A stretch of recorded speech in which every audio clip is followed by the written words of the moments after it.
derivada de una suma de funciones, multiplicación o división. En la tabla de derivadas vimos ya, ¿no es cierto?, que hay una cierta fórmula y es la que vamos a aplicar. Siempre que tengamos sumas o restas, la fórmula es la derivada de cada término. Entonces, la derivada de 1/5 por x es 1/5. La derivada de un número o de una constante es 0. Así que podría, si quiero, escribir más 0 o dejarlo así. Lo mismo acá. Separo en término y derivo cada uno. La derivada de x al cubo baja el exponente multiplicando y le resto 1. La derivada de e a la x es e a la x. Y termina ahí.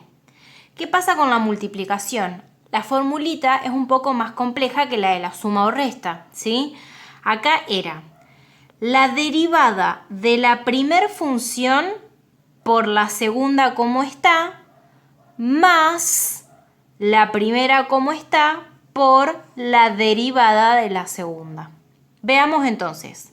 La derivada de la primera es e a la x. Por la segunda sin derivar, o sea que la copio tal cual.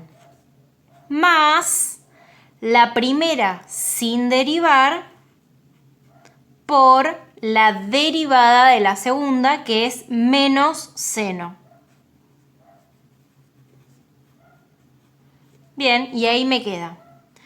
Acá tenemos otro ejemplo. Como hay una multiplicación, aplico la misma fórmula. La derivada de la primera, que es 1 sobre x. Una cosa, antes. Como acá tengo una raíz, ¿sí? Antes de empezar a derivar, lo que voy a hacer es acomodar. Así que, por ahora, el logaritmo lo dejo igual y acomodo, ¿no es cierto? Esta raíz la transformo a exponente y me queda x elevado a la 1/2. Ahora sí puedo derivar. Entonces, la derivada de la primera por la segunda sin derivar más la primera sin derivar por la derivada de la segunda. Bajo el exponente y le resto 1. ¿Sí?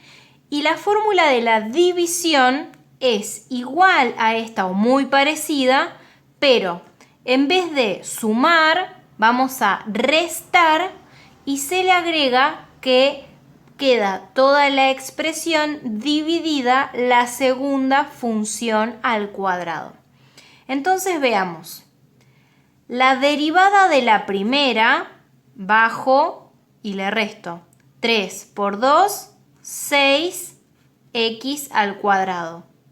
Entonces, la derivada de la primera por la segunda sin derivar. Menos la primera como está por la derivada de la segunda. Todo dividido la segunda función al cuadrado. Todo esto elevado al cuadrado. Entonces repetimos la fórmula. La derivada de la primera por la segunda sin derivar menos la primera como está por la derivada de la segunda, todo dividido la segunda función al cuadrado.